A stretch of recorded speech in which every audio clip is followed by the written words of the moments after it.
Film ini akan berfokus pada seorang murid pindahan kelas 1 dari SMA Seungmun yang bernama Kim Yoo-gyum ke sekolah SMA Yunseung. Kim sendiri merupakan murid introvert, namun dirinya sangat rajin dan pintar. Bahkan di Olimpiade Sains Internasional, Kim mendapatkan medali emas karena kepintarannya tersebut. Tuan Park sangat senang mengetahui kalau Kim mau bersekolah di SMA Yunseung. Namun dia mengingatkan Kim kalau sekolah ini suasananya agak berbeda dibandingkan dengan SMA Seungmun. Jadi nikmatilah hari-harinya sampai hari kelulusan tiba. Sebagai seorang yang pintar dan tumbuh di lingkungan yang kaya, tak serta-merta membuat Kim bahagia. Sebab ayahnya, Kim Seok-tae, selalu menuntut yang terbaik dari Kim tanpa memperdulikan bagaimana stresnya Kim mendapatkan tekanan terus-menerus dari ayahnya. Dan hanya di dalam kamar, Kim meluapkan segala beban di pikirannya dengan mencekik sendiri leher miliknya. Kim mulai memperkenalkan dirinya di hadapan teman-temannya meskipun hanya berlangsung singkat. Dia lalu menuju ke bangku belakang yang kosong dan seorang murid bernama Kang Yeon-ki menatapnya tajam tetapi tidak peduli dengan apa yang ingin Kim raih di sekolah ini. 친하게 지내고 학교 생활 잘 도와주고. Sebagai murid yang selalu mendapatkan ranking 1 di kelas 1 SMA Seungmun, Tuan Park mengingatkan murid-murid lainnya untuk membantu Kim agar bisa beradaptasi di lingkungan sekolah, terutama Choi Hong-il yang dianggap paling bermasalah di kelas tersebut agar jangan berbuat macam-macam terhadap Kim. Melihat kutu buku seperti Kim membuat Hong-il ingin sekali menindasnya. Namun Jin-woo mengingatkan Hong-il untuk jangan berbuat macam-macam dahulu, sebab anak itu baru pindah ke SMA Yonseong.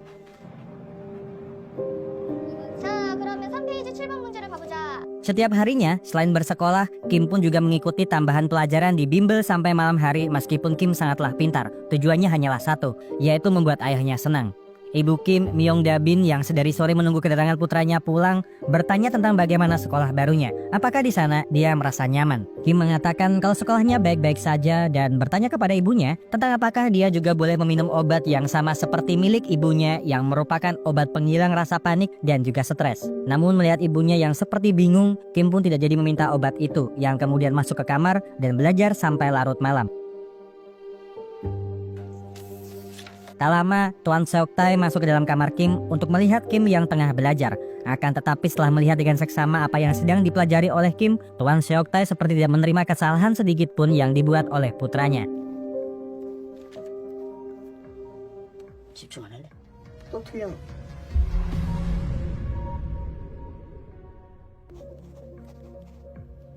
그렇지.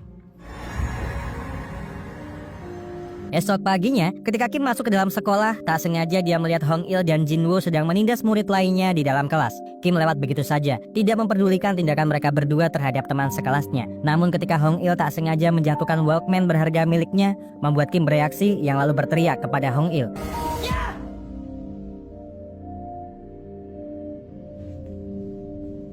Teriakan itu jelas membuat Hong-il sangat marah, yang kemudian menendangi Kim berulang kali tanpa bisa membalas perbuatan dari Hong-il. Kang yang melihat hal biasa seperti itu nampaknya sangat tidak peduli dan menganggap kalau Kim sama seperti murid yang lainnya. 너 나한테 찍혔어 새끼야. 꺼져 네 자리로. Hong-il dan Jin-woo yang masih tidak menerima perlakuan Kim di kelas masih berusaha merundungnya di hadapan sang jagoan nomor 1 di kelas 1, yaitu Kim Seong-jun. Mereka berdua lalu mengambil semua uang yang ada di dompet Kim agar masalah hari ini tidak berlarut-larut. Tak lupa, Hong-il memberikan nomor teleponnya dan mengingatkan Kim untuk membalas pesannya tidak lebih dari 10 detik, tak peduli dengan apa yang sedang dilakukan oleh Kim. Hari di mana penindasan itu pun dimulai, di mana Hong-il yang merasa kalau Kim takut kepadanya terus merundung Kim. Kim hanya terdiam ketika Hong-il terus menampar kepalanya. Namun tidak di saat Hong-il mengambil Walkman miliknya yang seketika bereaksi meminta Hong-il mengembalikan barang miliknya. 치용해. 뭐냐? Kim meminta baik-baik Hong-il untuk mengembalikan barang miliknya. Tak peduli dia mau menghajarnya berkali-kali. Akan tetapi ketika Hong-il malah dengan sengaja menjatuhkan Walkman miliknya, membuat Kim sangat marah dan baku hantam pun terjadi di dalam kelas tersebut. 내가 중요한 거를 뺐지. 줘라.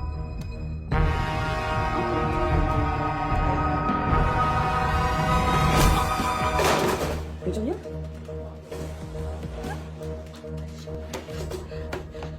머리가 없네. 문 잠가. 내가 오늘 진짜.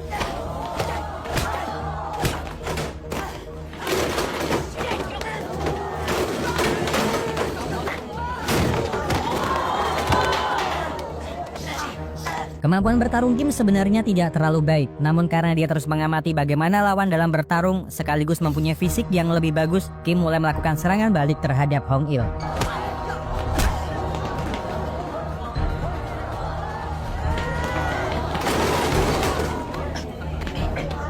Kang sangat senang melihat pertarungan itu dan tak menyangka kalau Kim ternyata berani melawan preman-preman di kelas 1 yang bahkan dia meminta Jinwoo untuk tidak ikut campur karena ini adalah pertarungan 1 lawan 1. 1대1인데 이겨도 안 되지. 너 뭐야 이 새끼야? 나 심판.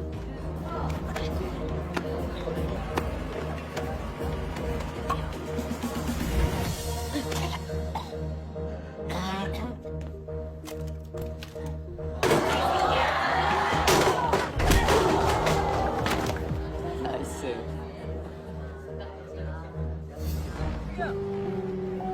Kang mulai mendekati Kim untuk mengajaknya berteman, sebab dia sendiri tak menyangka kalau Kim pandai dalam berkelahi. Mungkin hari-hari esok akan lebih menyenangkan di sekolah ini, karena Kim akan terus berkelahi lantaran Hong Il telah dia habisi.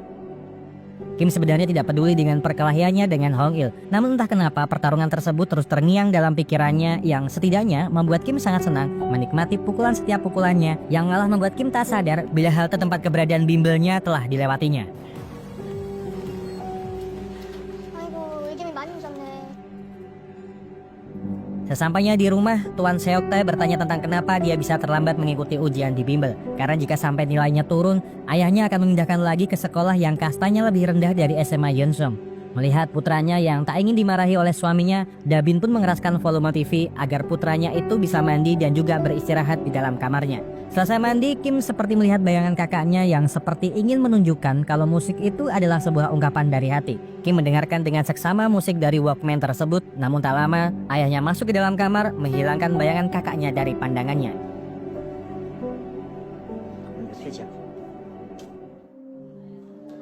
Ketika Kim ingin masuk ke dalam kelas, tiba-tiba dari belakang, Hyung Il memukulnya dan mengatakan kalau dia sangat malu atas kejadian kemarin. Dia tidak bisa membiarkan semua ini berakhir, jadi tunggulah saja saat dimana dirinya membalas dendam perbuatan Kim. Kang yang tiba di sana mengingatkan Kim kalau perkataannya kemarin benar adanya dan mungkin tak lama lagi Kim Seong Jun akan menemuinya. Kang berpesan kepada Kim untuk jangan membuat jarak yang terlalu jauh dengan Seong Jun karena dia merupakan seorang murid yang pernah belajar bertinju. Jika Kim mempunyai kesempatan, dorong dirinya dan biarkan mereka berdua berguling bersama di atas tanah. Kim yang benar-benar tidak peduli dengan semua ini hanya mengatakan kepada Kang kalau dia tidak mau berkelahi karena semua ini bukanlah masalahnya. Tak lama ketika Kim berada di toilet, Seong Jun mendatanginya bersama dengan Hong Il dan Jinwoo untuk membalas perbuatan yang dilakukan Kim kepada Hong Il. 일어나. 뭐야? 안 꺼져? Kang pun ikut-ikutan berada di dalam toilet, meskipun dia tahu kalau semua murid-murid di sana disuruh keluar oleh kelompok Seong Jun. Tanpa basa-basi, Seong Jun memukul Kim hingga berdarah dan bertanya tentang kenapa dia berani berbuat ulah di kelas 1 ini. Seong Jun lalu minta Kim untuk berlutut, namun karena Kim tidak mau, dia lalu mengepalkan tangannya dan bersiap membalas pukulan Seong Jun. Akan tetapi belum itu juga terjadi, Tuan Park masuk ke dalam toilet dan meminta Seong Jun untuk tidak berbuat macam-macam, karena dia hanyalah seorang bocah yang berlagak seperti preman tanpa mengetahui dengan jelas tentang di mana keberadaan ibu kandungnya. Singkat cerita, di saat Kim akan pulang, dia mengambil tasnya di kelas namun keadaan tasnya sudah terbuka dan menemukan kalau Walkman miliknya telah menghilang. Kim lalu menerima telepon dari Hong Il dan mengatakan kalau Walkman miliknya telah dia bawa dan jika Kim ingin mengambilnya kembali, maka segeralah datang ke tempat di mana dia dipalak oleh mereka kemarin. Kim berlari menuju tempat itu dengan diikuti Kang dari belakang dan meminta Kim untuk tidak berlari karena nafasnya akan habis sebelum dia bisa berkelahi dengan Seong Jun. Selama perjalanan menuju ke tempat Seong Jun berada, Kang bertanya tentang seberapa pentingnya Walkman miliknya. Karena kenapa dia sangat marah ketika ada orang mencoba merusak atau mengambil Walkman tersebut. Kim pun mengatakan kalau Walkman itu sangatlah penting untuk dirinya, karena Walkman itu merupakan peninggalan dari mendiang kakaknya. Melihat Kim yang sudah sampai di sana, Seong Jun lalu minta Kim untuk mengambil sendiri Walkman miliknya. Namun sebelum itu, Seong Jun ingin mengajari Kim sopan santun bila berhadapan dengan penguasa kelas 1.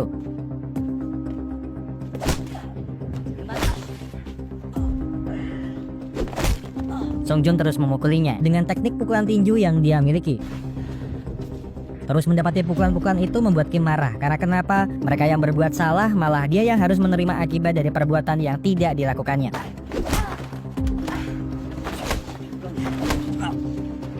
그냥 우리가 때린 건 맞아.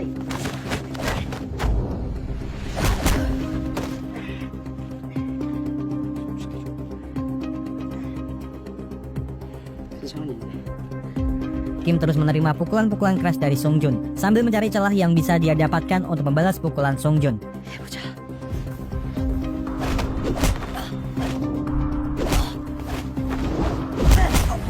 나이스.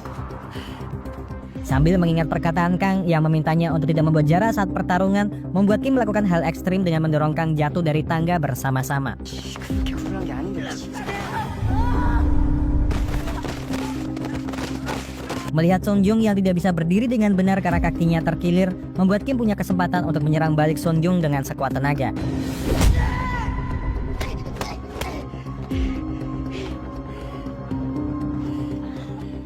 Hong Il dan Jinwoo sangat gemetaran ketika Kim mendatangi mereka meminta Walkman itu kembali kepadanya. 싸움 실력은 재능이야. 역시 범생인 줄 알았는데 이거 완전 또라이네. 옷 좀 바꿔 입자. Bajunya yang penuh dengan darah membuat Kim terpaksa meminta bantuan kepada Kang agar mau meminjamkan baju sekolahnya supaya dia bisa berangkat ke tempat bimbel tanpa dicurigai. Selain meminjamkan bajunya, Kang juga memberikan Kim sebuah krim penghilang memar agar wajahnya kembali seperti ketika dia sebelum bertarung.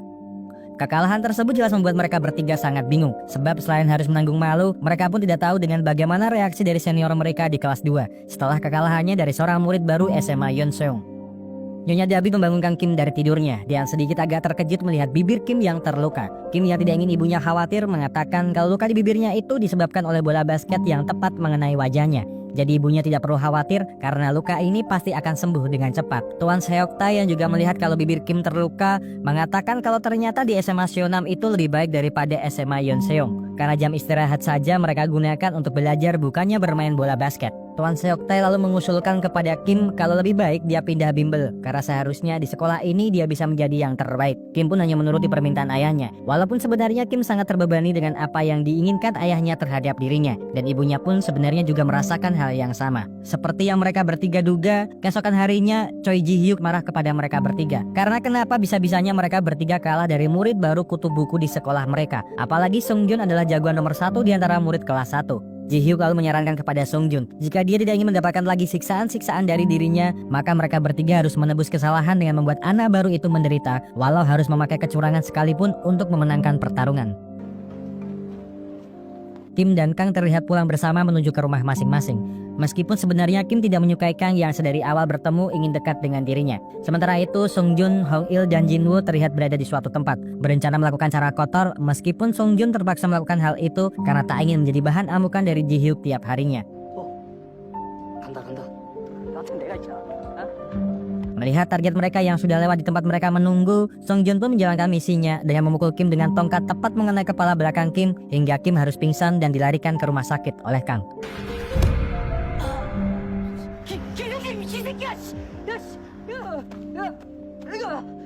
Dalam ingatan masa lalunya, Kim mendapati kelas balik dengan sebuah peristiwa di mana kakak kandungnya meninggal.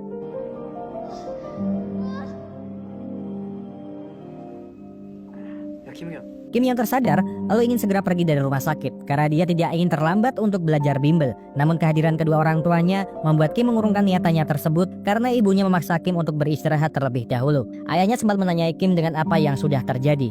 Kim pun bingung menjawab pertanyaan tersebut. Namun tiba-tiba Kang berbohong dengan mengatakan kalau Kim terpeleset dari tangga saat dia akan menuju ke tempat bimbel dan kebetulan dirinya berada dekat dengan Kim. Tuan Seok Tae yang melihat Kang lalu bertanya tentang siapakah dirinya dan apakah dia termasuk anak yang pintar di sekolahnya. Karena jika dia tidak mempunyai kemampuan apa-apa di sekolah, lebih baik segera pergi dari sana dan jangan pernah berteman lagi dengan putranya. Tak ingin ayah Kim terus memojokkan dirinya, Kang pun pamit pergi dari sana dengan tidak menyimpan pertanyaan menyakitkan itu dalam perasaannya. Sementara itu di luar rumah sakit, Sung Jun, Hong Il, dan Jinwoo berada di luar rumah sakit untuk melihat bagaimana kondisi dari Kim karena mereka takut kalau sampai Kim mati akibat perbuatannya. Sung Jun yang penasaran lalu masuk ke dalam rumah sakit dan tak sengaja bertemu dengan ibu Kim yang berada di ruang tunggu IGD. Mereka berdua sempat berbincang dan di sana Sung Jun pun bisa merasakan kasih sayang yang mendalam dari ibu Kim sehingga membuat Sung Jun bingung dengan apa yang harus dilakukannya di tempat itu. Sung Jun yang merasa sangat gelisah lalu pergi meninggalkan ibu Kim yang sendirian di ruangan tersebut. Kang saat ini berada di sebuah rumah sakit untuk menemui adiknya yang sampai saat ini masih koma akan sesuatu hal dan berkata kepadanya kalau dia menemukan seseorang yang sifatnya sangat mirip dengan dirinya. Sesampainya di rumah, Ibu Kim yang merasa kalau putranya tidak jatuh karena kecelakaan meminta Kim untuk beristirahat saja 2 hari di rumah sampai keadaan Kim membaik. Namun sepertinya Kim menolak tawaran ibunya karena dia tidak ingin ketinggalan satupun mata pelajaran di sekolah, sehingga dia tidak ingin hanya berdiam diri saja di rumah tanpa melakukan apapun demi meningkatkan nilai akademiknya. Dan seperti biasa sesampainya Kim di kamar, dia mencekik lehernya sendiri agar terbebas dari rasa sakit di dalam hatinya. Esok paginya, Kim bertemu dengan Kang sebelum mereka masuk ke dalam sekolah, hingga mereka berdua bertemu kembali dengan Sung Jun beserta dengan rekanannya di dalam sekolah. Kim mengatakan kepada Sung Jun kalau lebih baik mereka mengakhiri saja semua di sini tanpa harus menyimpan dendam, dan Kim meminta maaf dengan apa yang sudah terjadi kepada Sung Jun. 야, 김승준. Ji-hyuk sangat marah kepada mereka bertiga. Karena kenapa? Mereka bertiga tidak bisa melakukan hal yang mudah untuk membuat anak baru kelas 1 itu menderita. Di sini Sung Jun mulai membuka hatinya untuk membalas sifat buruknya dan mengatakan kalau tindakannya kemarin telah membuat murid baru itu mengerti dengan siapa bos di sekolah ini. Ji-hyuk yang tidak percaya dengan omongan Sung Jun lalu menuju kelas tempat Kim berada. Kim hanya terdiam, tidak menjawab pertanyaan dari Ji-hyuk sampai Kang mendatangi mereka dan mengatakan kalau lebih baik para senior pergi dari kelas karena jika tidak, dia akan melaporkan ini kepada wali kelas. Ji-hyuk pun makin dibuat kesal, yang lalu meminta Kim dan Kang untuk naik ke atas gedung pada jam istirahat jika tidak ingin semua murid di kelas ini mengalami neraka sampai dia lulus. 너 왜 이렇게 나대냐? Di atap gedung sekolah, Ji-hyuk lalu menceramahi Kim dan Kang, namun Kim yang tak ingin Kang terlibat dengan masalah ini meminta Ji-hyuk untuk tidak membawa-bawa Kang dalam permasalahannya. Kim meminta maaf atas perbuatannya yang telah menyinggung perasaan Ji-hyuk dengan berani berkelahi melawan 2 bawahannya di kelas 1 dan akan menerima semua hukuman yang diberikan oleh seniornya tersebut karena Kim hanya ingin belajar dengan tenang di sekolah itu. Ji-hyuk lalu memanggil Sung Jun agar dia bisa menerima permintaan maaf yang tulus dari Kim. Namun Ji-hyuk yang tak puas meskipun Kim telah meminta maaf kepada Sung Jun, memintanya untuk memukul Kim dengan gerakan kombinasi tinju yang Sung Jun miliki agar murid baru itu tahu dengan siapa dia berurusan. Kim pun nampak pasrah dan menerima bila dia harus dipukuli oleh Sung Jun, akan tetapi entah kenapa Sung Jun tidak mau melakukan hal tersebut yang tentunya membuat Ji-hyuk marah dan terus memukuli Sung Jun dengan tongkat rotannya.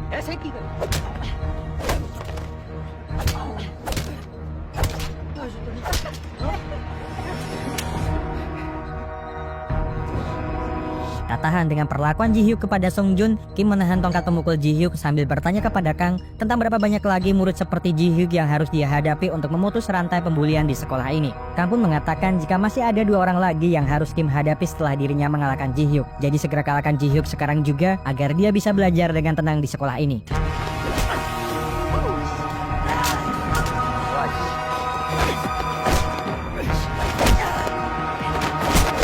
Dalam pertarungan tangan kosong, Kim terlihat sangat unggul, namun ketika Ji-hyuk memakai kembali tongkat rotannya, Kim dibuat kewalahan yang bahkan membuat Kim hampir tak sadarkan diri karena cetikan tongkat rotan di lehernya.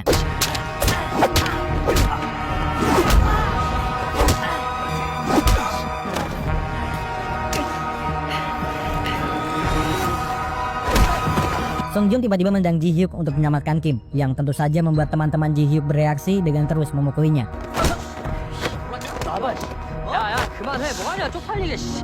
Ji-hyuk menghentikan perbuatan yang dilakukan rekanannya kepada Sung Jun, yang kemudian kembali menyerang Kim dengan tongkat rotannya.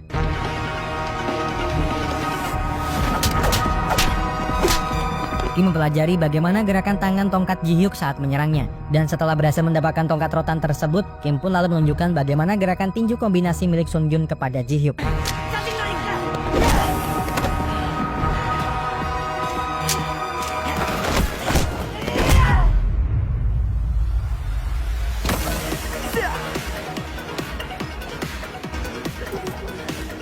Teman-teman Ji-hyuk yang tidak menerima kekalahan Ji-hyuk ingin mengeroyok Kim. Namun Kang mencoba menghentikan aksi yang akan mereka lakukan dengan mengatakan kalau dia akan menelepon wali kelas ataupun menelepon 112 karena para senior mencoba mengeroyok juniornya di sekolah. 이쯤에서 그만하시죠.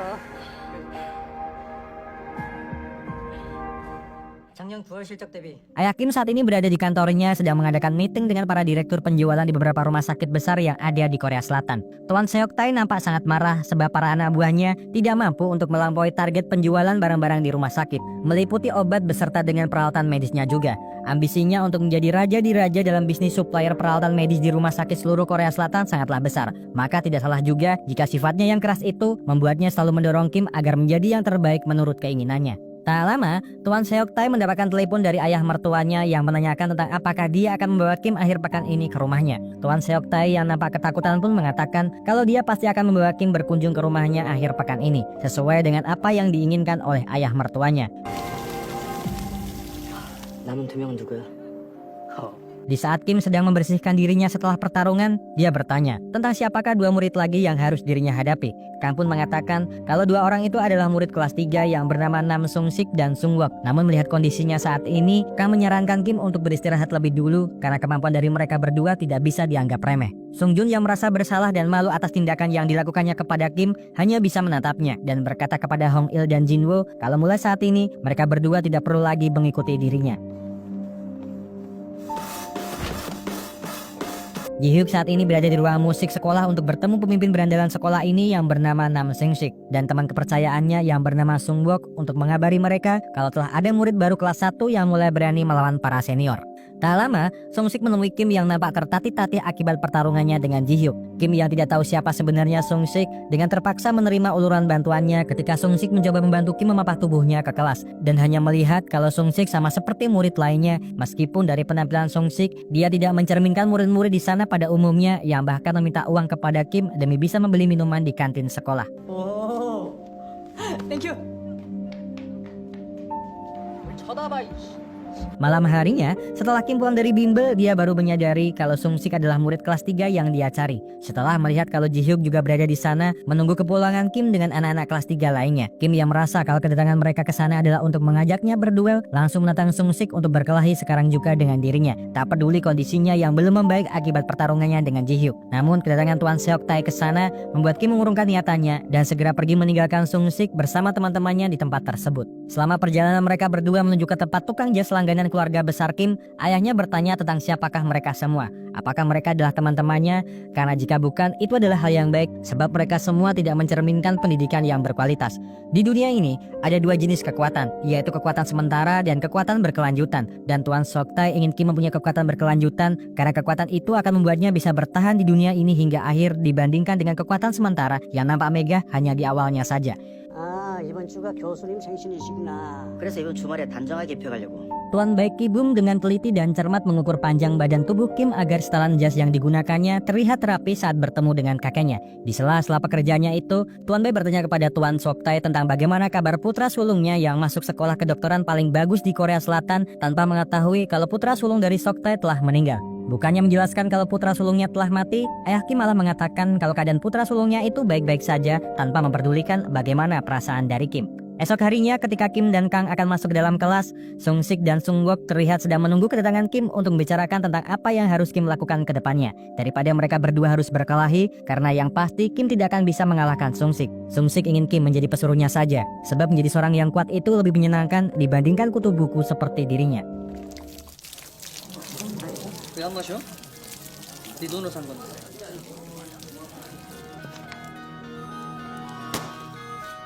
가자. Kim ingin sekali membalas perbuatan Sung Sik, namun Kang berisyarat untuk tidak melakukan itu sebab kondisinya yang sekarang tidaklah memungkinkan melakukan perkelahian. 잘 참았어. Akhir pekan pun tiba. Kim beserta dengan kedua orang tuanya kini berada di rumah sang kakek untuk merayakan hari ulang tahun kakek Kim. Kakek Kim sangat senang melihat cucu kesayangannya bisa datang ke sana, tak memperdulikan semua omongan dari putri beserta mantu-mantunya yang membicarakan bisnis dengan semua modal berasal dari dirinya. Kakek Kim lalu mengajak cucunya itu berbicara empat mata dengannya di dalam rumah sambil minum seseloki alkohol meskipun sang kakek tahu kalau Kim masih di bawah umur. Sang kakek mengatakan kepada Kim kalau dengan hanya satu panggilannya saja perusahaan ayahnya bisa bangkrut dan begitulah enaknya jika mereka mempunyai kuasa terhadap dunia. Kakek Kim mengatakan kalau ayahnya dan kakeknya itu sama saja, maka saat ini yang dia miliki hanyalah Kim yang menurut sang kakek bisa meneruskan semua perjuangannya. Kakek Kim meminta Kim untuk kembali saja ke sekolah yang lama, tidak perlu menuruti ayahnya yang ingin menjadikan cucunya itu ranking 1 umum di sekolah menengah. Padahal jika Kim bisa bersaing di sekolah atas, itu akan lebih baik meskipun tidak harus menjadi juara umum di sekolah. Namun melihat kalau cucunya yang tetap bersikukuh bersekolah di sekolah itu, sang kakek hanya mengatakan kalau ayahnya sedang mencoba menghancurkan Kim sama seperti kakaknya. Kim keluar dari dalam rumah dan nampak berhalusinasi melihat kakaknya berada di dekat kolam renang. Kim berjalan menuju ke tempat keberadaan kakaknya tanpa memperdulikan dalamnya kolam renang yang Kim lewati.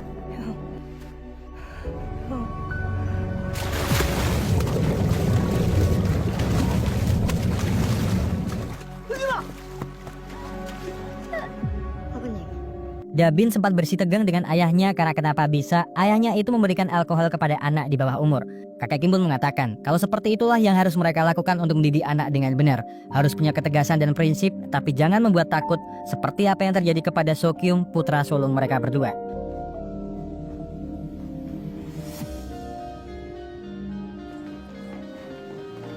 Kim yang saat ini diselimuti rasa amarah ingin menyelesaikan masalah yang ada di sekolah dengan menghadapi Sung-sik dan Sung-bong saat ini juga.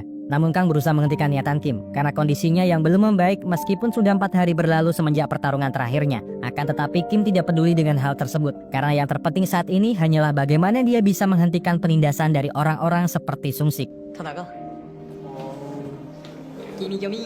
Kim pun langsung membalas perlakuan Sung-sik di dalam kelas 3, sama seperti ketika Sung-sik melakukan hal tersebut kepada dirinya.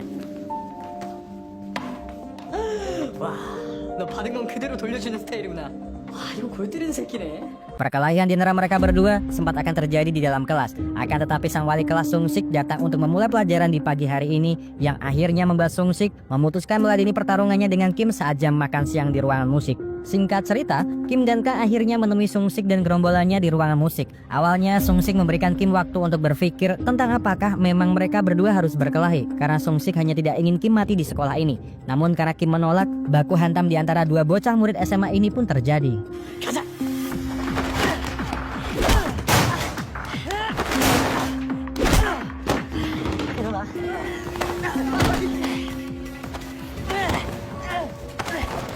Kim sangat kewalahan dalam menghadapi ilmu bela diri MMA yang Sung-sik miliki. Karena selain lincah, kuncian tangannya sungguh sangat merepotkan yang bahkan Kim harus tak sadarkan diri ketika menerima kuncian di lehernya. Melihat Kim yang sudah tidak berdaya, Sung-sik pun lanjut menantang Kang karena orang-orang seperti mereka itu harus diberi pelajaran dulu agar tahu dengan siapa mereka harus tunduk. Kang pun melepaskan kacamatanya dan bersiap melawan Sung-sik. Namun di saat dia akan bersiap, Kim tersadar dari pingsannya dan mencoba menantang lagi Sung-sik.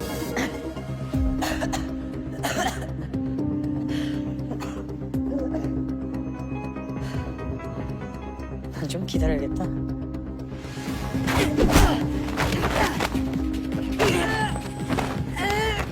Kim masih saja terlihat kewalahan dalam menghadapi Sung-sik. Namun sebuah celah mampu Kim manfaatkan sehingga bisa membuat Kim terus-terusan menghajar wajah Sung-sik hingga berdarah.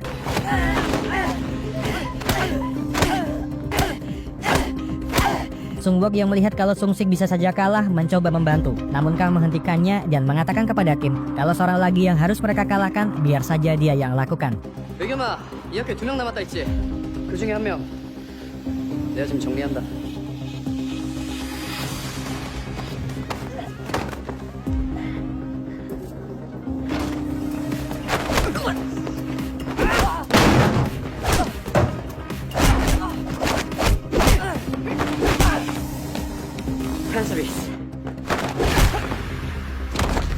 Sung-bok dibuat tak berdaya melawan Kang. Kang lalu berbicara kepada Sung-sik jika hidungnya sudah berdarah, seharusnya dia juga mengaku kalah. Namun bukannya mengaku kalah, Sung-sik malah mengatakan jika kaki atau tangan sudah patah, maka di saat itulah pemenang pertarungan itu ditentukan.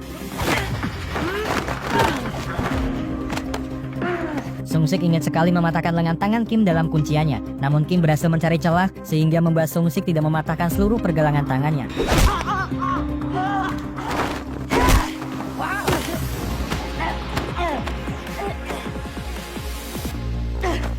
Sebelum Kim pergi, dia mengingatkan Sung-bok beserta dengan yang lainnya untuk jangan pernah mengganggu murid-murid yang ada di sekolah ini. Karena jika mereka berani melakukan hal tersebut lagi, maka dia tidak akan segan-segan menghancurkan mereka sekali lagi. Kang begitu sangat senang karena sekarang tidak ada lagi pengganggu yang merundung siswa-siswa belajar di SMA Yunsung. Kim pun juga sebenarnya begitu sangat senang sebab dia bisa belajar di SMA Yunsung dengan tenang. Namun hal-hal perkelahiannya tersebut malah terus membuat Kim teringat sehingga membuatnya tidak fokus dalam belajar di bimbel. Pa Hong yang melihat Kim melamun menegurnya dan terus-terusan menoyor kepala Kim agar dia lebih fokus dalam belajar. Pa Hong tidak bisa menerima Kim yang mulai berani memberontak kepadanya dan memintanya untuk lebih baik tidak mengikuti kelas bimbel jika sikapnya seperti itu. Kim yang seperti sudah muak dengan keadaan dirinya tersenyum dan mengatakan kalau dia akan keluar dari kelas bimbel ini sekarang juga. Tuan Seok Tae yang mengetahui hal tersebut jelas sangat marah kepada Kim dan bertanya tentang kenapa dia tiba-tiba keluar dari kelas bimbel. Kim pun mengatakan jika dia hanya menuruti perkataan dari Pak Hong yang memintanya untuk keluar. Terlebih lagi, ayahnya pernah bersepakat jika nilainya sudah naik, maka Kim akan mencoba mencari cara untuk belajar sendiri secara mandiri. Tuan Seok Tae sangat kesal karena sekarang Kim berani membantah perkataannya dan meminta Kim untuk meminta maaf kepada bimbel tempatnya belajar agar tidak membuat malu ayahnya. Kim yang stres berusaha mencekik lagi lehernya sendiri, seperti biasa di saat dia merasakan stres. Akan tetapi sebuah sambungan telepon dari Kang membuatnya pergi dari rumah menemui Kang yang saat ini berada di depan sebuah minimarket. Kang lalu menunjukkan Kim sebuah video pembulian yang dilakukan sekelompok berandalan terhadap teman sekolahnya, tempat di mana sekolah Kim sebelum pindah ke SMA Yonsung. Kim Nam Hyuk, seorang murid kelas 2 SMA Showmoon, sering menindas anak-anak lemah di sekolahnya. Dan menurut informasi yang Kang dengar, Nam Hyuk sering melakukan penindasan, namun karena power yang dimiliki ayahnya, dia selalu terbebas dari segala hukuman. Baik dirinya dan Kim tidak menyukai hal-hal penindasan seperti ini. Maka oleh sebab karena itu, Kang ingin mengajaknya berkomplot membasmi orang-orang yang melakukan perundungan kepada orang lain.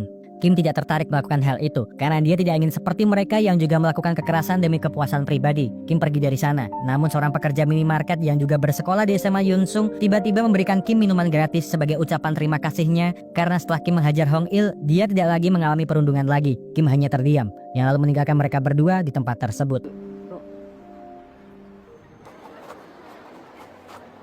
Malamnya, Tuan Seok mengajak Kim ke sebuah tempat pertemuan bertemu dengan orang-orang penting di sana, terutama Nyonya Haeson, seorang direktur utama yang memegang seluruh rumah sakit yang ada di Korea. Tuan Seok juga bertemu dengan Dr. Dong Hyuk di meja yang sama dengan Nyonya Haeson, serta bertemu dengan putranya yang ternyata adalah Kim Nam Hyuk. Jelas saja melihat keberadaan Nam Hyuk di sana membuat darah Kim mendidih, karena Nam Hyuk terlihat sangat sopan di depan orang-orang, apalagi ketika Dr. Dong membangga-banggakan putranya yang merupakan pemenang pengembang kontes AI untuk siswa-siswa penyandang cacat sekaligus seorang atlet Muang Thai yang hebat. Kim yang kesal lalu bertanya dengan apa yang sudah terjadi kepada Oh Seng Bum, murid SMA Sumun yang sudah buat cacat kakinya. Kim terus memberondongi Nam Hyuk pertanyaan-pertanyaan yang menyudutkan dirinya, hingga Dr. Dong mencoba menutupi permasalahan putranya dengan mengatakan kalau itu hanyalah sebuah rumor yang tidak penting. Tuan Seok yang panik lalu mengajak Kim untuk segera pergi dari sana dan meminta Kim untuk menjaga mulutnya di pertemuan penting ini serta meminta maaf atas ucapannya kepada Nam Hyuk. Kim tidak bisa menerima hal tersebut karena dia melihat sendiri dengan jelas bagaimana dengan kejamnya Nam Hyuk membuli Sung Bum. Kim pun mengatakan kalau ayahnya itu lebih mementingkan perasaannya sendiri dibandingkan dirinya, dan karena itulah adalah salah satu faktor yang menyebabkan kakaknya mati bunuh diri. Tuan Seok menampar wajah Kim yang lalu membuat Kim pergi dari sana dengan wajah penyesalan dan berpikir kalau ajakan Kang tidak ada salahnya juga, karena selama orang-orang seperti Nam Hyuk bebas berkeliaran di sana, dia akan selalu berbuat sesuka hatinya demi kepuasan batinnya. 가자. 김남현 잡으러 가자. 경기에 앉아서 끝났지 냐? Seorang siswa SMA Sumun bernama Jingwon dibully habis-habisan oleh Nam Hyuk beserta dengan rekanannya. Dia dipukul, ditendang hingga merasakan kesakitan dan memintanya juga untuk datang ke gedung kosong malam ini jika tidak ingin hidupnya lebih menderita.